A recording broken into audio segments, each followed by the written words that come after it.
Okay, this is probably not going to be like super interesting to a lot of guys unless you're really into long range shooting or sniper skills or anything like that.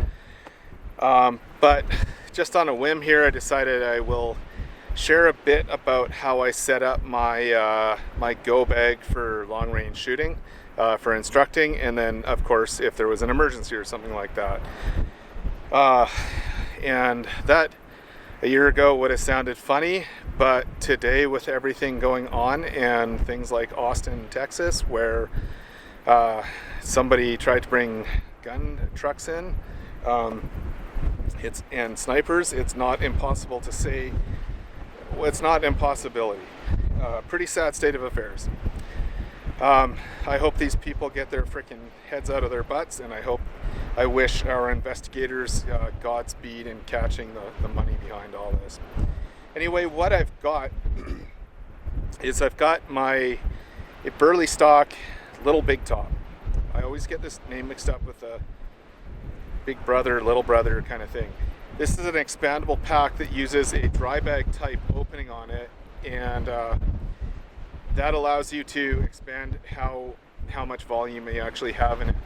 So what I'm going to do is I'm going to run through my pack from top to bottom, bottom to top, and just tell you about a few things and how I set it up so that it's ready to go very quickly if I need to go, and yet relatively inconspicuous. I mean, the military green is kind of a giveaway, but maybe you can throw a cover over it or something like that if you've got a wife who's a good sewer.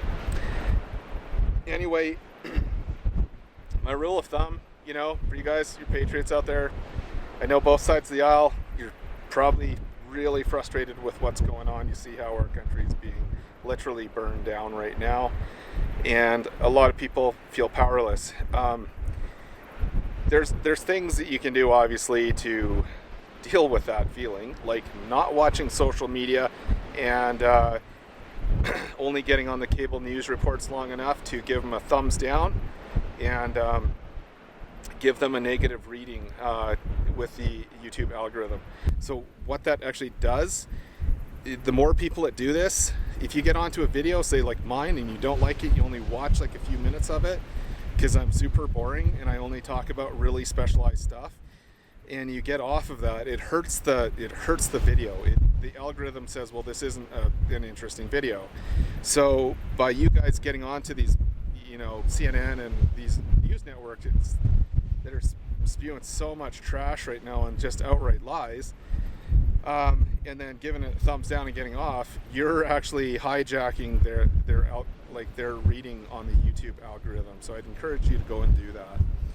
And if you want to let them have a piece of your mind, go ahead too. It doesn't seem to make any difference. You want to do something even healthier than that, and not just make yourself mad, is to really look at your preps. You look at what's missing from them. Be honest with yourself. Realize you're not Rambo. You're not John Rambo. He didn't really do those things that they portrayed in the movie. You are not Robin Hood. You're not Superman or any of those guys. You're just an ordinary guy, right? Pretty much just an ordinary guy too. I think I can shoot pretty well. That took a lot of practice.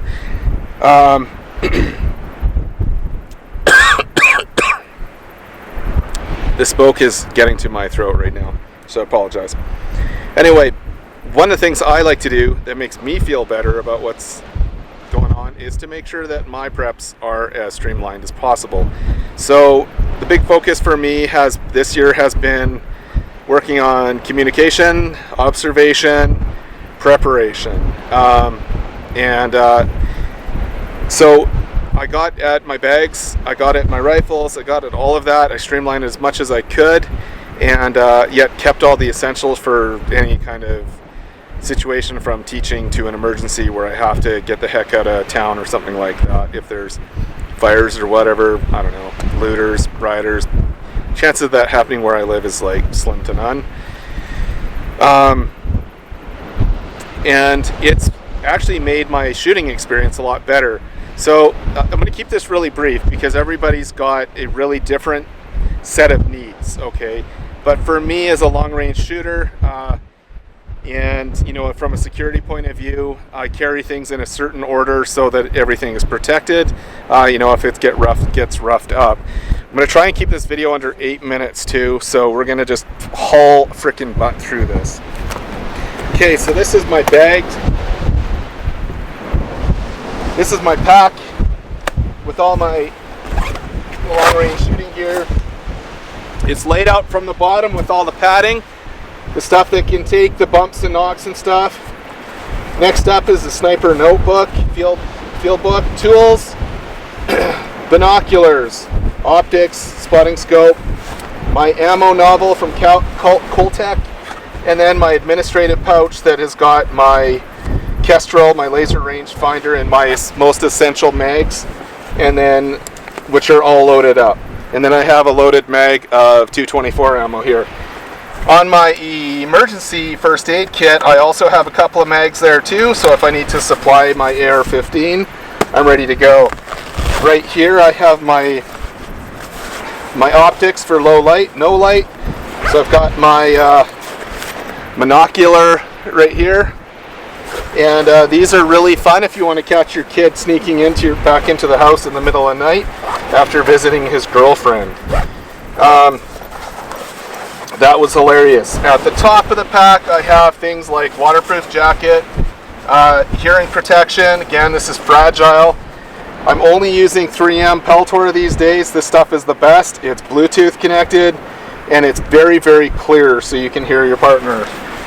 Other little things I have in here are 750 cord. That's 750, not 550. I also have a lensatic compass, and I usually have a little bit of emergency food, sometimes some water and that kind of stuff too. Generally that stuff like food and water I try and keep out because I don't want animals to get in this if I'm somewhere for an extended stay, and I don't want that smell on anything.